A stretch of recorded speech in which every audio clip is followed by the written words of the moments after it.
Okay, very, very late one. I will make this very, very quick.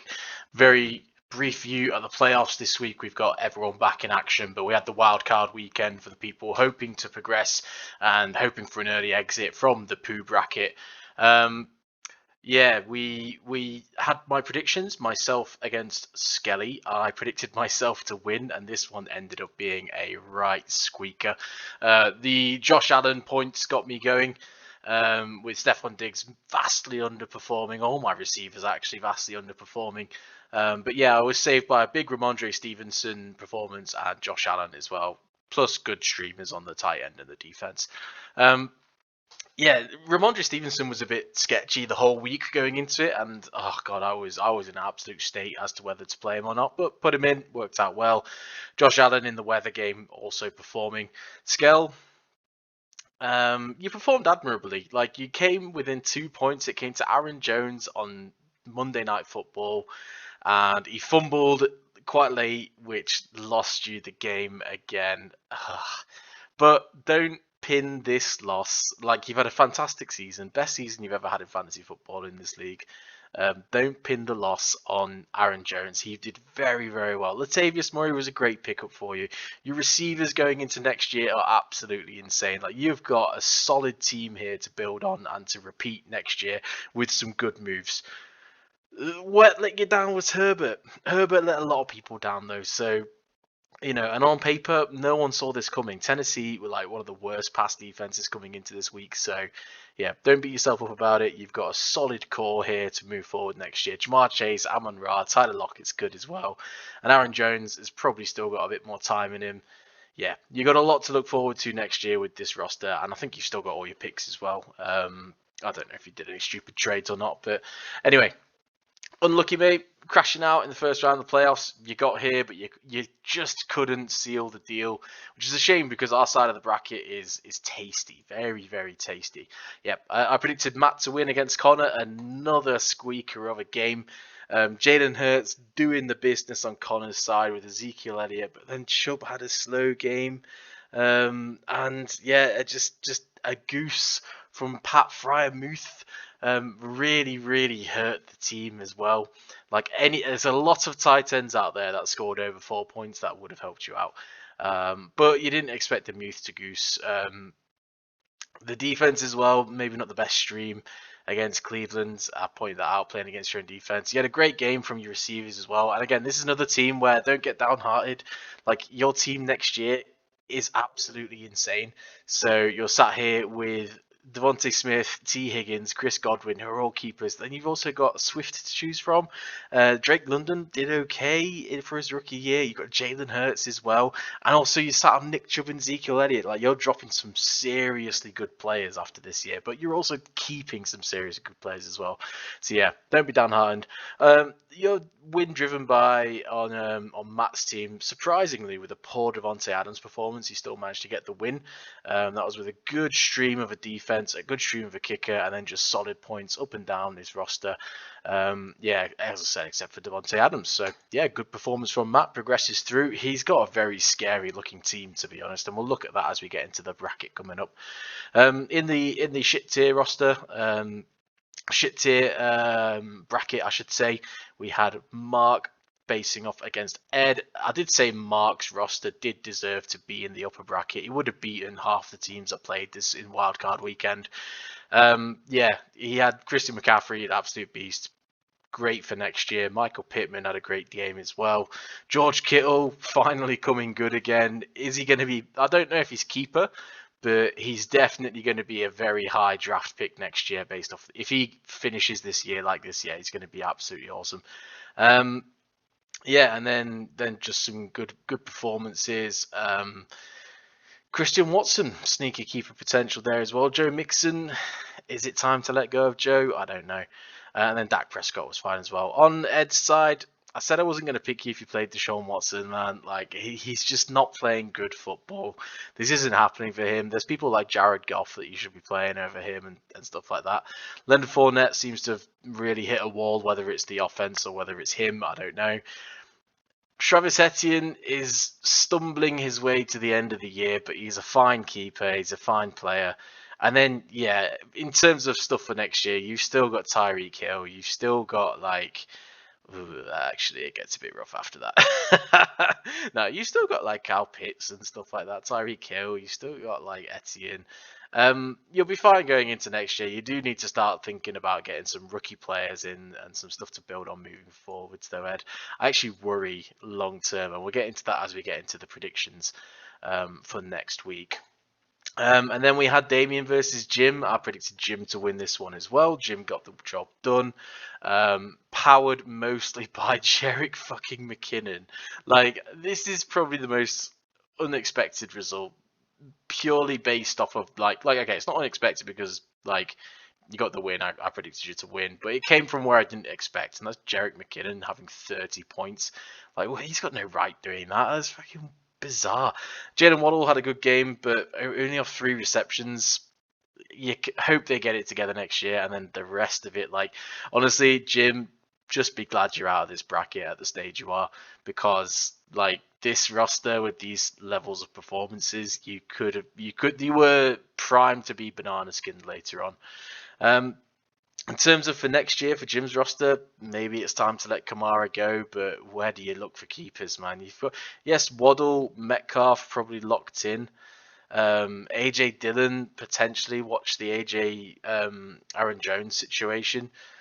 Cortland Sutton, you'd hope things improve in Denver, but after that, like you're probably locked into keeping Kamara again. It's not ideal. You got Dameon Pierce as well, actually, haven't you, in your IR slot? So yeah, there are paths to like moving on from Kamara, but you're probably ending up going to keep him, and I hope he does something. On Damien's side, possibly a bit unlucky to lose this one, to be honest. Slayton is like better than that stat line shows, but streaming like Dalton Schultz in a 34-40 game, only scoring 2.5 is disappointing.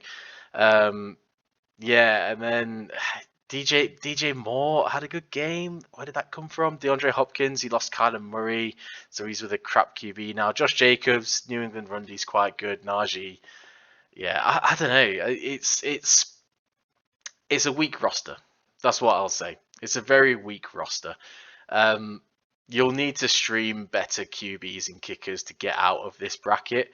But you, again, in terms of stuff for next year, Darren Waller looks like he's back healthy. Josh Dotson, he's having like a Amon-Ra styles breakout into the playoffs. Kadarius Toney could pop off. You've got Jacoby Myers, who you hope for more for, but anyway. And then you've got Josh Jacobs, who, if they pick up his contract, he's definitely keeper worthy. You've got Najee, D-Hop still worthy, and DJ Moore. Like, again, things can only get better in Carolina. And if he's doing that, like with Sam Darnold back, yeah, I think that's fine, as a keeper wide receiver. So yeah, good things to look for. But I think like in terms of getting out of the bracket, Jim, just be happy you're out of it now, because I think it could have got rough without this 30-point game. On the other side, Damien, you just got to hope for a big Josh Jacobs game, and you'll be out of the bracket as well. So yeah, that is all the moves that we made. I went 4 for 4 this week in the playoffs, but I don't know. There were some very tight games. It could have quite easily swung to 2-2 or 3-1 against me instead. In terms of moves that were made, so the running back situation in New England fucked me up all week, but anyway, we made it through. A couple of switching around here that didn't really matter. Mikey D picks up the Tampa Bay Buccaneers defense, which is important later, because this is a spicy matchup for them now, Arizona. More shifting around for me, blah blah blah. None of these are really important moves. Yeah, in terms of waivers, Jim drops 40 fab to bring back Romeo Dobbs. Yeah, I think it's worth doing. I think get him in through the door. I kind of wish I'd picked him up myself now, but that's okay. I wouldn't have won anyway. Marquise Goodwin by myself. Receiver situation has gone severely downhill on my team, on the Winchbag McTory boys. Zach Moss fought over by a couple of people. So Mikey D put down 8. Matt Paul does a $0 bid. I don't think you're going to play him. I think you're possibly playing defense against me, with this pickup, but I don't really see it. It's like he wasn't very good. Like, yeah, JT went down, but he was at 24 attempts and you only come out with 8.1. That's just like JT at the start of the season. I'm not worried about that. Feel free to play him, mate. That's fine by me. Nick drops Jeff Wilson, picks up the LA Rams. I'm fine with that. Jeff's not going to help your roster. You don't need him. You've got bigger problems to worry about. I don't think the LA Rams defense. Denver actually they're playing against. I don't know. Bit of a meh matchup. Jason Skelly is swapping kickers around. Love it. Staying active, staying in the game, getting the best position possible. Scale. That's what this is about. Again, don't blame Harrison Butker for your loss. It's not your fault you lost. It's Justin Herbert's. And remember who told you to draft Herbert. Anyway, Deion Jackson picked up by Matt. I quite like that, but again, I don't think you're going to start him this week, so meh. Rashid Shaheed, I liked this pickup until we saw the weather report in New Orleans, or not New Orleans, it's wherever they're playing. It's going to be like 30-mile-an-hour winds and like feels like minus 15 or minus 20 or something stupid like that. So no, thank you. I don't want that.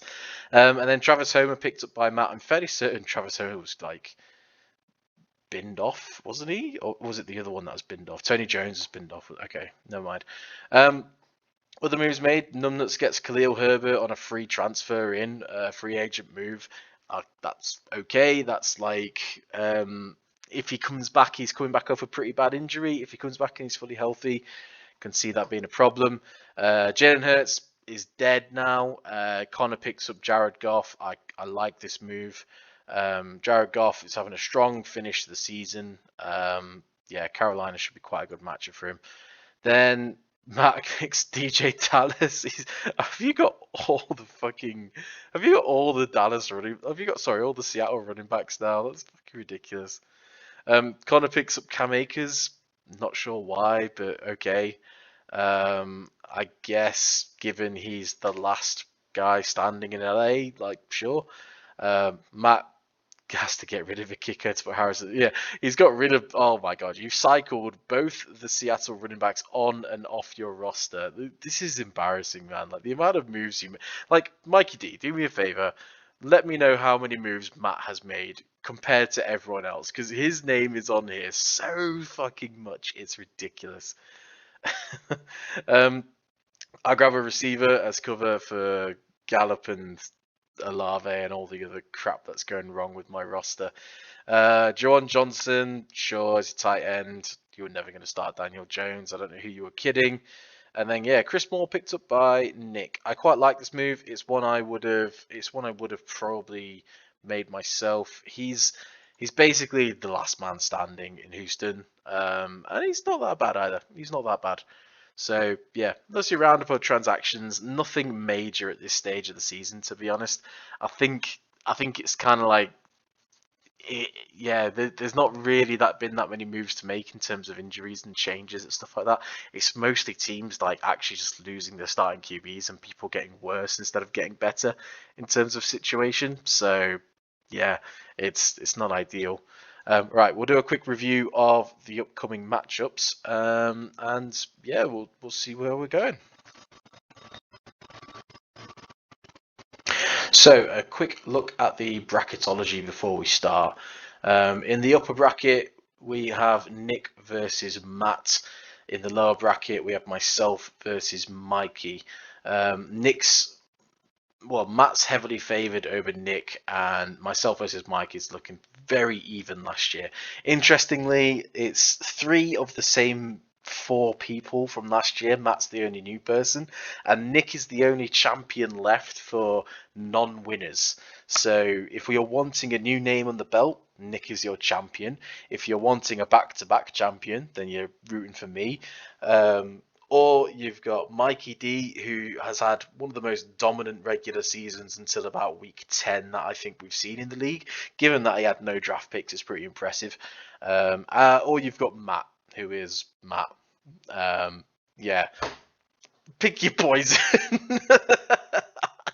And then playing for 5th place, we have Connor versus Skell. I love to see that Connor's still making moves and trying his best to win, even though the season is effectively over. Yes, you're making your draft pick worse, but you're also playing for pride here. You know, it's about how high you finish each year, and you love to see people competing in the 5th place game. It'll be our first ones locked in, along with the 7th place game.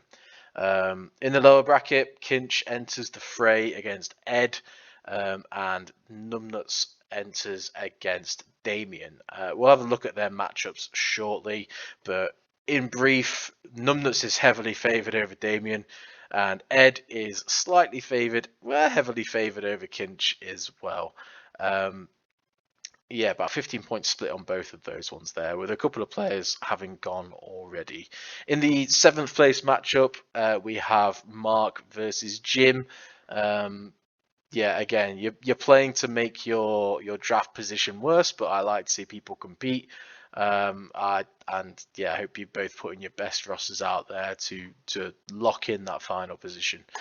So in terms of the matchups, we have myself versus Ed at the top of the slate. A lot of this is going to be talking about the weather. So I have Josh Allen versus Chicago. It's going to be cold. It's going to be windy. It could go very, very wrong. Could go very, very wrong. I also have Montgomery against Buffalo. And he also has Khalil Herbert, who's back. That could go very, very wrong, but with the wind, he should hopefully run the ball more. Ramondre Stevenson in a windy game in Cincinnati. Goodwin in the coldest game I think the NFL has ever seen. I think it's going to break records for how cold this game is against KC. And again, he's questionable. He might not even play. Gallup against Philly is in a dome. That's a horrible matchup for me. And then Evan Engram, who had a great outing against the Jets, to be honest. 7 receptions, 113 yards. I'm not complaining about that.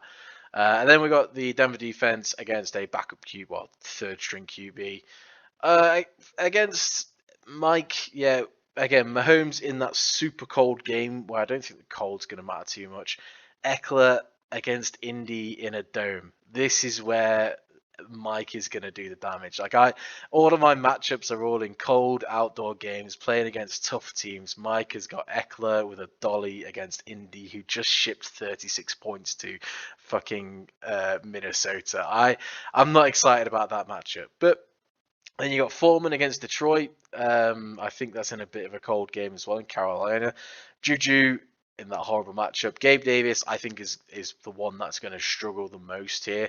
At Chicago in the wind. If anyone's catching the ball, I'm hoping it's Stephon Diggs, but we'll see, man. I got burnt by that before in the season. Mike Evans is in a dome, so he's all good. And then the Tampa Bay defense being picked up. Absolutely great pickup, Mike. And this is probably why you do so well each week. Arizona are down to Trace McSorley as their QB. And yeah, he's not very good. Not very good at all. I don't understand the Zach Moss pickup, but sure. This guy, Kyron Williams, I don't think he's done anything for you all year. But yeah, I really, really want to back myself here. And I'm gonna. Yeah, of course I'm gonna back myself. Eckler, I think 17 points is actually really achievable for him. So I'm going to be looking at people like Juju, Gabe, Mike, all to miss their predictions. And also Arizona to surprise us. And I should be okay. So I'll pick myself to win there. Then we have Matt against Nick. So Matt is currently predicted 120 points. Nick's currently predicted 110. He's got Justin Fields against Buffalo, which is a terrible matchup. And then Kenneth Walker. So I think Seattle did cut a running back. So that gives you more hope about him playing. And again, if it's cold there, cold games tend to favor the run more. So he should be good. Saquon Barkley against Minnesota, sweet matchup. I think he's going to tear them up and go absolutely wild. AJ Brown's in a sweet matchup. Devontae Adams is in I say sweet matchup, but that is, again, it's a cold weather game, a lot of wind. Derek Carr struggled last time out with him as well. I think he's quite likely to miss the 16. Mark Andrews, has missed he missed his projection quite a lot. If we just look at his stats here, the past 5 weeks as well, he's been under his past 7 outings, he's been vastly under his projected score. So yeah, I don't know. 11.7 is a high line for him. I don't know if he reaches it without a touchdown, but then he's got a good defensive matchup for Tennessee. On the other side, Nick, poor guy, has been absolutely rattled by injuries. He's down to Sanders and Dobbins, who haven't really played for him most of the season, I don't think. Maybe Sanders did. But yeah, Johnny Taylor's dead. Gibson, I wouldn't play him against San Fran either. So yeah, rough matchups. But Sanders against Dallas is not as bad as it looks on paper. JKD against Atlanta, it should be you're hoping for a couple of touchdowns there, especially if it's windy. That might be a sneaky good matchup. Unfortunately, projected 113, and this is 17% of your points. Justin Jefferson is with 20 points. Fucking hell. Oh boy. This game really is a couple of superstars in Justin Jefferson, Travis Kelce trying to drag this roster kicking and screaming past Matt. I don't think they have the power. I just don't. I think this is a step too far. I think losing JT, he was coming back and looking great. I think that was the step too far for the roster. Yeah, I am going to pick Matt to win here, but I wouldn't. It's these are the two highest scoring teams in the league. It's tough. It's real tough. That one of these guys is going out. I've heard this called the true final happening this week, but hey ho, it's the semis. You've got to beat what's put in front of you. I just think Matt's points are coming from too many good sources, whereas there's only a couple of players who can really drag Nick through. So yeah, I'll pick Matt there. Then we have Skelton versus Connor in the 5th place game. I'll go over quickly this one because it's not got as many ramifications. But again, we briefly touched on both these teams. Jamar Chase will have a good outing against New England. Amon-Ra St. Brown is a superstar. Brandon Ayuk, good to see him in the lineup. Hopefully he does some good stuff. I love that you've just rolled with Taysom Hill all year. This is something we probably need to review for next year. But yeah, I love that you've just rolled with it. There's some people on here, Scale, that aren't really helping you. So maybe, well, to be honest, we're getting towards the end of the season. It doesn't really matter. But if you want to make some veteran plays, I'd be taking people like Duvernay out, and I'd be putting in rookie wide receivers. And if they go off during the playoffs, then you've got another potential keeper on your roster. Yeah, I'd be getting rid of again, if you're not going to play him, Gerald Everett. You don't need him. Go and pick up Tyquan Thornton or something like that from the New England Patriots, or just random rookies and see if they pop off. And it gives you options when it goes into the off season. Same with Connor. The old roster's pretty solid actually. There's no one here that I'd really look at getting rid of. Possibly Robbie Woods. He's never going to be a keeper for you, but could you go and then stash a rookie? That might be a better shout. That's the sort of thing. You're out of the playoffs, but you shouldn't sleep on next year. You could be looking for people like the Jahan Dotsons that was on waivers for a bit that you could go and pick up and stash for next year. Given the matchup here, I have to make a prediction. It sucks that Connor lost his QB. I love that he's going out with Swift and Chubb in, but I hear Chubb's kind of injured, so I am gonna still. I think Skell finishes strong. Skell gets the job done. Skell definitely gets the job done here. So that's the upper bracket. Let's move down into the lower bracket. All right, into the Pooh Bowl we go. So I'm trying to re-record some bits here. Sorry. We have Kinch versus Ed. Ed is currently predicted to win by 102 to 85, and this is mainly driven by Kinch having had a lot of players play already. Disappointing outing from the Jets defense, to be honest here. They've been solid all year, so 19 points to the Jags is a bit unexpected. Kirk had a slow day and Wilson had a slow day as well. On the other side, Ed had Etienne play, who hit roughly what he was expected to hit. Yeah, kind of a rough outing. I love though here. I love the matchup. Like Kirk Cousins had an outrageous day yesterday. He's one of the like these two QBs are some of the only ones that aren't affected by the weather that's going to happen. So when they score like 20, 21 points this week, that's going to look really good in comparison to everyone else. Now I'm predicting win here for Kinch, purely based off of these two running backs. Derrick Henry against Houston outside in the cold. He is going to go absolutely insane. As is Pacheco. He is going to be used so much. Like if they like, it's going to be cold. It's going to be short passes. It's going to be get the ball quickly to these guys, and just watch them run. Yeah, I think these two are going to have monster games. Mike Williams unaffected in the dome as well. Hopefully Herbert has a get right game.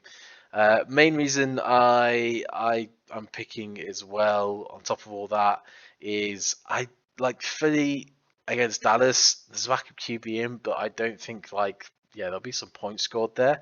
Tyreek Hill 20 points predicted against Green Bay outside in the cold. Well, it's in Miami, isn't it? No, see, not in the cold. Well, the weather's pretty insane in America right now, so I think it might be chilly. But anyway, I don't think he reaches 20 points. I think it's. I don't think there's that many points on offer in this game. Overall, just with the weather conditions that are expected up and down the country. So yeah, I think this misses. I think you could see Lenny have a slow game to Rashad White. I think Tampa Bay are basically out of the playoffs, right? So yeah, and then Tom Brady as well, bit meh. Marquise Brown, it's not a good week to play him. I would honestly, I know his projected is quite low, but I'd obviously be tempted to play the rookie in Detroit over him purely because they're down to like the third string QB. So yeah, not great. Yeah, I'm predicting Kinch to win. It doesn't look great right now, but honestly, I think if Ed can escape the bracket here, he'll have done really, really well. As his roster is not the strongest, and yeah, it's tough here. This is probably the most points you're going to see from Etienne. He's not going to beat that next week, I don't think. So yeah,